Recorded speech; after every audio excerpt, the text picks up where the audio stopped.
सालों पहले मीमसपुर गांव में एक डरावना और उड़ने वाला डायनासोर रहता था। उस गांव में डायनासोर की गुफा भी थी, जहां डायनासोर अक्सर जाता आता रहता था।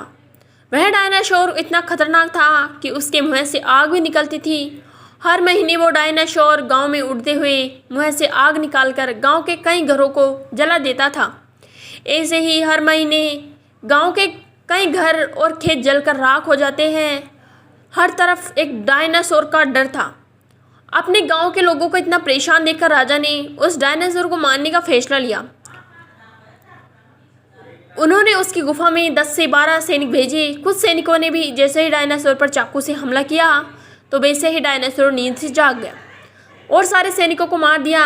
राजा इतनी बार भी सैनिकों को गुफा में भेजते तो वह डायनासोर मुंह से आग निकालकर सभी को खत्म कर देता। इस सबसे परेशान होकर राजा ने गांव में घोषणा कर दी, जो भी उस खतरनाक डायनासोर को मारेगा उसे वो 10,000 सोने की मोहर देंगे। उसी गांव में एक बुद्धिमान व्यक्ति था, जिसने डायनासोर जैसे ऐलान सुना तो राजा का डायनासोर के आतंक से बचने का उपाय बता दिया। उसने कहा कि हम लोहे को पिघला लेते हैं और उससे बनने वाले लार्वे को डायनासोर पर डाल देंगे। गर्म लार्वे से बचने के लिए जैसे ही डायनासोर उड़ने लगेगा तो पत्थरों से टकरा जाएगा और उन्हीं के नीचे दबकर उसकी जान निकल जाएगी। राजा को उसका यह सुझाव अच्छा लगा।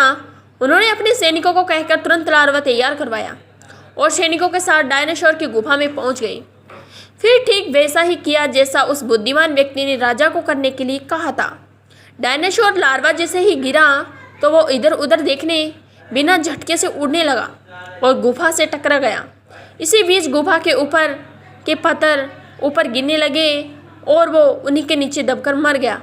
ऐसा होते ही राजा और पूरे गांव को राहत मिली और राजा ने इस तरकीब को सुझाने वाले व्यक्ति को 10,000 सोने की मोहर इनाम में दे दी और अपने यहाँ मंत्री के पद पर भी उसे नियुक्त कर दिया। इस कहानी से हमें सीख मिलती है, बुद्धि से मुश्किल कार्य को भी पूरा किया जा सकता है। यदि आपको मेरी वीडियो पसंद आई हो तो लाइक एंड सब्सक्राइब कीजिए। धन्यवाद।